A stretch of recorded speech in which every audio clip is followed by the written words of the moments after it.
Hello लोगोफोर खुलुमबाय आरो नोंथांमोनखौ बयखौबो गिबियावनो एबाउट बड' सेलिब्रिटिस इउटुब चेनेलावहाय बरायग्रोनानै लाग्रोनाय जाबाय लोगोफोर। स' लोगोफोर नोंथांमोननि गेजेराव फैदों आं दायो मोननैसो आपडेट भिडिअ लानानै। ओमफ्राय लोगोफोर नोंथांमोनाथ' भिडिअनि टाइटेल आरो थाम्बनेलखौनो नायनानै एसेबाबो मिथिखाबाय जानांगौ बे भिडिअआ मानि बागै जागोन। लोगोफोर नोंथांमोना भिडिअनि टाइटेल आरो थाम्बनेलखौ नायनानै सानदों जानांगौ मिथि नार्जारी बिथांनि बै थाम्बनेलनि फट'आ रियेल नामा होननानै।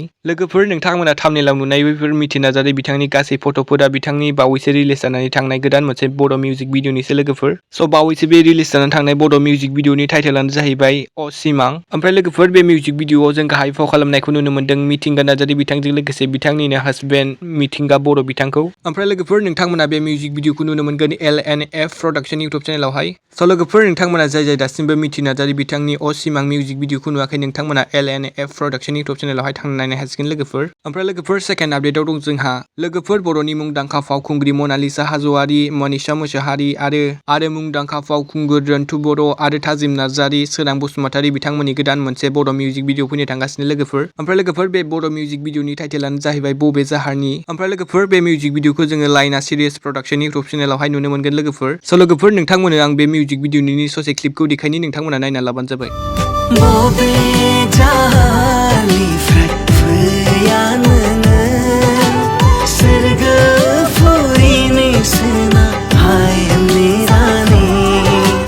ओमफ्राय लोगोफोर नोंथांमोना बे मिउजिक भिडिअनि टिजार आरो मेथाइखौ खोनानानै माबायदि मोनखो कमेन्टआव खोन्थाहरदो लोगोफोर आरो सोर नायनो थाखाय दानिफ्रायनो एक्साइटेड जानानै दं कमेन्टआव खोन्थाहरबानो जाबाय लोगोफोर नोंथांमोनाबो। स' लोगोफोर दिनैनि मोननैसो सर्ट आपडेटआ बेनोमोन नोंथांमोना भिडिअखौ नायना मोजां मोनोब्ला लाइक खालामबानो जाबाय आरो सोरबाफोर चेनेलाव गोदानै फैदोंब्ला साबस्क्राइब खालामना होबानो जाबाय बेबायदिनो आपडेट्स भिडिअ मोनबाय थानो थाखाय। स' लोगोफोर दिनैनि भिडिअआ एसेनोसै गोजोन्थों एन्ड थेंक्स फर वाचिं।